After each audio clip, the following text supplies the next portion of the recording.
चुलबुली बहन विशाखा की शादी कुछ ही दिनों पहले कार्तिक नाम के एक लड़के से दुर्गापुर गांव में होती है। विशाखा अपने ससुराल में बहुत खुश होती है। एक बार विशाखा उदास बैठी होती है तो उसकी सास उसे आकर पूछती है, अरे बहू, तू इतनी शांत क्यों बैठी है? क्या हुआ बेटा? कुछ नहीं माँ जी, घर की याद आ रही थी। एक काम करना बेटा, अपनी छोटी बहन को बुला ले, तेरा मन भी लग जाएगा है? विशाखा ये सुनकर खुश हो जाती है और अपनी बहन शिखा को फोन करके बुला लेती है। शिखा विशाखा के ससुराल आ जाती है। ती, कैसी हो आप? अरे आ गई तू, मैं तो एकदम ठीक हो गई। शिखा पूरे परिवार से मिलती है। नमस्ते जीजू, कैसे हो आप? अरे बढ़िया बढ़िया, तुम बताओ। अरे कुछ नहीं जीजू। अरे आपकी शर्ट पर कॉकरोच है? कहाँ है? सॉरी जीजा जी। शिखा, आते ही तूने शैतानी शुरू कर दी, चल कमरे में। अगले दिन विशाखा रसोई में खाना बना रही होती है और तभी वहां शिखा आकर उसे पीछे से डरा देती है। वो! विशाखा डर जाती है और शिखा हंस पड़ती है। तू पागल है क्या शिखा? अभी मेरे हाथ से सब्जी गिर जाती ना। अरे दी, आपको क्या हो गया है?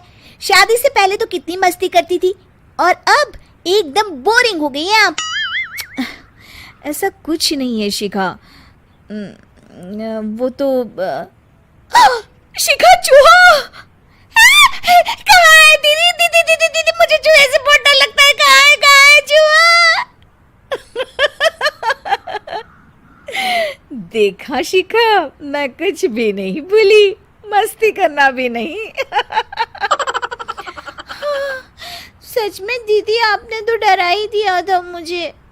दोनों बहनें आपस में बात कर रही होती है। तभी शिखा को एक आइडिया आता है।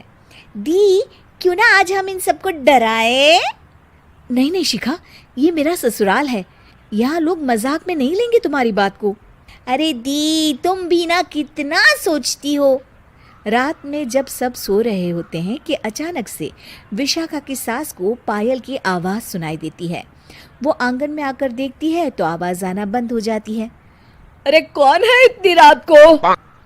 वो जैसे ही मुड़ती है तो देखती है कि सफ़ेद साड़ी में एक औरत घूम रही है।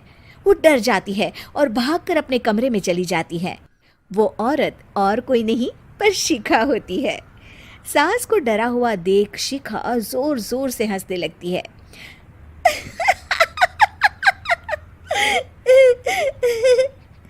अगले दिन शिखा ये बात विशाखा को बताती है। ऐसा तुझे नहीं करना चाहिए था शिखा, ये मेरा ससुराल है और तू यहाँ ऐसे मजाक नहीं कर सकती। किसी को पता चल गया ना तो हमारी तो शामत आ जाएगी। अरे कुछ नहीं होगा दी, मैं तो सोच रही हूँ कि आज अच्छे से मेकअप भी कर लूँ तो और ज्यादा मजा आएगा। शिखा वहाँ से चली जाती है और विशाखा की सास ये सब सुन लेती है। ओह, तो ये सब शिखा का करा धरा है। रात में जब पूरा घर सो रहा होता है तो शिखा फिर से मेकअप करके आती है और पायल की आवाज़ फ़ोन से बजाकर टहल रही होती है घर में। तभी उसके ससुर आ जाते हैं। शिखा जैसे ही उनको डराती है वो अचानक से गिर पड़ते हैं और बेहोश हो जाते हैं। शिखा ये देखकर डर जाती है। अरे अंकल जी, क्या हो गया आपको? दी, जीजू, जल्दी आओ। अंकल जी उठिए ना। सारे घर वाले वहाँ आ जाते हैं। अरे पापा, क्या हो गया आपको? क्या हुआ शिखा, ये बेहोश कैसे हो गए? अरे तूने डराया क्या इन्हें ये चुड़ैल जैसा मेकअप करके? हैं? आंटी जी, मैं तो बस मजाक कर रही थी, मुझे नहीं पता था कि अंकल इतना ज्यादा शॉक्ड हो जाएंगे। तुझे पता है ये दिल के मरीज है। हे भगवान, इन्हें तो दिल का दौरा पड़ गया है। शिखा घबरा जाती है। क्या दिल का दौरा? तेरी वजह से आज इनकी ये हालत है। इन्हें कुछ भी हुआ ना तो तू जेल जाएगी, समझी? शिखा रोने लगती है। नहीं नहीं आंटी जी, ऐसा मत बोलिए, अंकल को कुछ नहीं होगा। तभी ससुर को छींक आने वाली होती है। वो छींक रोकने की कोशिश करते हैं, लेकिन फिर भी उन्हें छींक आ जाती है और उनकी आंख खुल जाती है। अंकल, आप ठीक तो है ना अंकल? ससुर और सास हंसने लगते हैं। क्यों बेटा, सिर्फ तुम्हें ही मजाक करना आता है क्या? है तो क्या पापा बेहोश नहीं हुए थे? अरे नहीं नहीं, मैंने ही प्लान बनाया था ये। पर क्यों माँ? क्योंकि विशाखा को लगता है कि ये उसका ससुराल है, उन्हें ऐसी मजाक वाली बातें पसंद नहीं आएगी। पर उन्हें ये नहीं पता कि अगर ये दोनों बहनें शेर हैं तो हम भी सवा शेर हैं। ये तो बिल्कुल सही कहा आपने आंटी जी।